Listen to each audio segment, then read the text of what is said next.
पहले वीडियो में आपसे चर्चा हो चुकी है कि इत सिंह की भारत यात्रा पुस्तक, जिसका अनुवाद किसने किया है और किस तरह से इसका अनुवाद किया गया है, ये सभी चर्चाएं पहले हो चुकी हैं। आज हम बात करेंगे इत सिंह की भारत यात्रा के बारे में। इत सिंह कौन था और उसने भारत यात्रा किस तरह से की। जय भीम, नमो बुद्धाय। इत सिंह चीनी बौद्ध यात्री थे। उनका जन्म चीन के ची ली प्रांत के फन यंग नामक स्थान पर 635 ईस्वी में हुआ था। इत सिंह ने अपनी पुस्तक के 40वें परिच्छेद में स्वयं लिखा है कि जिस समय मेरे उपाध्याय की मृत्यु हुई उस समय मैं 12 वर्ष का था। गुरुदेव के चले जाने से मैं अशरण हो गया। सांसारिक साहित्य का अध्ययन छोड़कर मैं पवित्र बौद्ध धर्म शास्त्र के अध्ययन में लग गया। 14वें वर्ष में मुझे दीक्षा मिली और 18वें वर्ष में मैंने भारत यात्रा का संकल्प किया, परंतु यह संकल्प मेरे 37वें वर्ष में पूरा हुआ। मेरे इस उपाध्याय का नाम शान यू था। मेरे दूसरे उपाध्याय हुई हसी थे। वे सिर्फ विनय के अध्ययन में ही लीन रहते थे। मैं हिस एन हेंग काल के दूसरे वर्ष 671 ईस्वी के 11वें मास में कंग चोऊ के समुद्र तट के पोत में चढ़कर दक्षिणी सागर के लिए चल पड़ा। हिस एन हेंग काल के चौथे वर्ष 673 ईस्वी के दूसरे मास के 8वें दिन मैं ताम्र लिपि पहुंचा, जो पूर्वी भारत के समुद्र तट पर एक बंदरगाह है।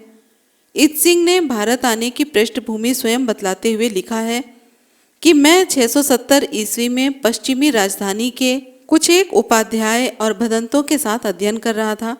तभी हम सबने मिलकर गृधकूट जाने का मन बनाया और बोधि वृक्ष देखने का निश्चय किया। बाद में सभी ने निर्णय बदल लिया, लेकिन मेरा संकल्प दृढ़ था। भारत आने से पहले इत सिंह ने अपने पूज्य गुरु हुई हसी से आशीर्वचन लिए। उस जमाने में ईरान, भारत, चीन और मलय द्वीपों के बीच जहाज़ों का आना जाना होता था। एक ईरानी जहाज के मालिक ने इत सिंह को भारत जाने के लिए पूरी व्यवस्था कर दी। 671 ईस्वी में बरसाती हवा के बीच वे सफर पर निकल पड़े। इत सिंह के मन में मृगदाव और कुक्कुट पदगिरी पहुंचने की लालसा हिलोरे ले रही थी। अभी 20 भी दिन नहीं हुए थे कि जहाज भोज पहुंच गया।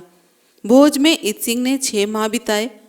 फिर वहां के राजा ने इत सिंह को मलयू देश यानी कि श्री भोज भेज दिया। इत सिंह 2 माह वहां ठहरे और कच्छ चले गए। यहाँ से फिर 12वें मास में राजा के जहाज से वे पूर्वी भारत के लिए रवाना हो गए। 673 ईस्वी के दूसरे मास के 8वें दिन इत सिंह ताम्रलिपि पहुंचे। फिर भारत के बौद्ध तीर्थ स्थलों की यात्रा प्रारंभ हुई। महाबोधि विहार से आगे 10 दिनों की यात्रा करने के बाद इत सिंह बीहड़ पर्वत की भयानक घाटी में पहुंचे। वे यात्रा के दौरान ऋतु रोग से आक्रांत हो गए। उनका चलना फिरना मुश्किल हो गया। परिणाम यह हुआ कि उनके साथी आगे निकल गए। इत सिंह बीहड़ में अकेले रह गए। तभी शाम को कुछ पहाड़ी लुटेरों ने उनका सामान छीन लिया। ऐसी विकट परिस्थितियों के बीच वे नालंदा और राजगीर पहुंच गए। मूलगंध कुटी का पूजन किए, गृधकूट पर्वत पर चढ़े। फिर उन्होंने वैशाली और कुशीनगर की यात्रा की। कुशीनगर से वे मृगदाव गए। नालंदा में वे संभवतः 675 से 685 ईस्वी तक कोई 10 साल गुजारे होंगे।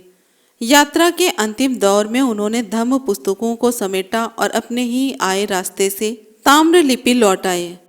इत सिंह 695 ईस्वी के मध्य ग्रीष्म में चीन वापस आए। साथ में वे कोई 400 बौद्ध पुस्तक लाए, जिनमें 5 लाख से अधिक श्लोक थे। 700 से 712 ईस्वी के बीच इत सिंह ने 230 भागों में 56 ग्रंथों का अनुवाद किया। अंततः 713 ईस्वी में 79 वर्ष की आयु में इत सिंह का परिनिर्वाण हुआ। इत सिंह का यात्रा वृत्तांत 40 परिच्छेदों में विभक्त है। यात्रा वृत्तांत को पढ़ते हुए स्पष्ट हो जाता है कि पुस्तक का मुख्य उद्देश्य बिहारों का रहन सहन, खान पान, वेशभूषा, आचरण, औषधि आदि का विस्तार रूप से वर्णन करना है तथा तत्समय प्रचलित विनय के नियमों पर बखूबी प्रकाश डालना है। दैनिक चर्या की कोई भी गतिविधि पुस्तक की परिधि से बाहर नहीं है। निद्रा और मल से लेकर दातुन के प्रयोग तक की सभी बातें पुस्तक में लिपिबद्ध हैं। इसके अलावा अनेक नए तथ्यों की जानकारी भी हमें इत सिंह से प्राप्त होती है।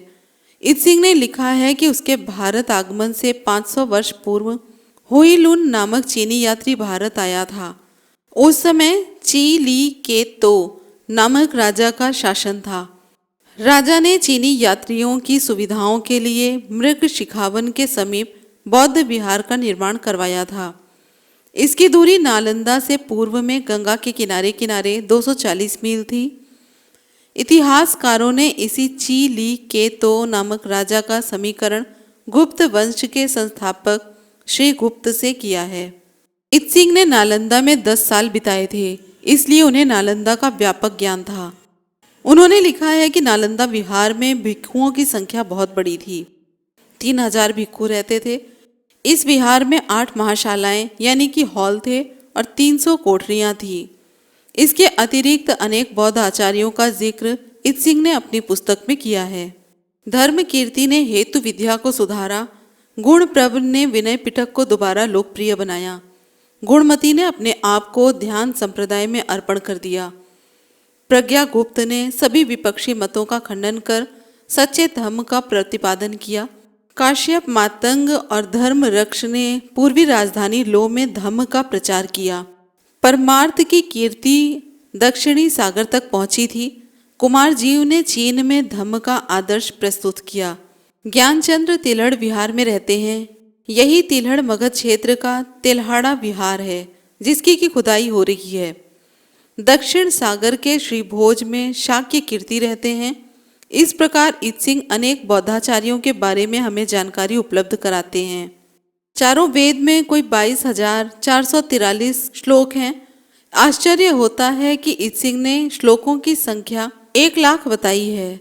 एक अन्य प्रसंग में इत्सिंग ने लिखा है कि आर्य महासांघिक निकाय 7 भागों में बटा हुआ है। इसके 3 पिटकों में से प्रत्येक में 1 लाख श्लोक हैं।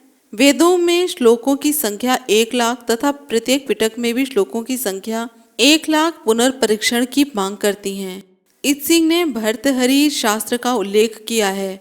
उसमें श्लोकों की संख्या 25,000 बताई गई है, लेकिन भर्तृहरि को इत्सिंग बौद्ध बताते हैं। मूल चीनी पाठ को बगैर जांचे इसका निराकरण संभव नहीं जान पड़ता है। पुस्तक में बौद्ध विद्वान अश्वघोष का भी वर्णन है। अश्वघोष ने सूत्रालंकार शास्त्र की रचना की। उन्होंने बुद्ध चरित काव्य का भी प्रणयन किया। इत्सिंग बताते हैं कि यह कृति इतनी बड़ी थी कि इसे 10 पुस्तकों में विभाजित करना पड़ा।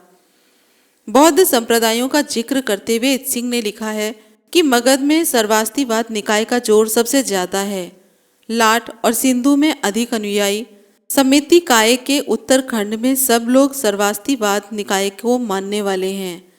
यद्यपि कभी कभी महासांघिक निकाय के अनुयायी भी मिल जाते हैं। दक्षिण की ओर सब स्थिविर निकाय के अनुयायी हैं। यद्यपि दूसरे निकायों के अनुयायी भी मौजूद हैं। पूर्वी सीमांत प्रदेशों में चारों निकायों के अनुयायी मिले जुले हैं। सिंघल द्वीप में सब आर्य स्थिविर निकाय के अनुयायी हैं और महासांघिक निकाय को अस्वीकार करते हैं। इस प्रकार इत्सिंग की भारत यात्रा का विवरण हमें भारतीय समाज के तत्समय का जीवंत चित्र उपलब्ध कराता है। पुस्तक में इत्सिंग ने इत्सिंग का जीवन चरित्र और भ्रमण वृत्तांत, कुछ भौगोलिक नामों पर टीका, इत्सिंग के ग्रंथों की तिथि, इत्सिंग के बौद्ध अनुष्ठानों के इतिहास, स्वदेश भेजा हुआ बौद्ध अनुष्ठानों का इतिहास, सब कुछ 40 परिच्छेदों में उपलब्ध है।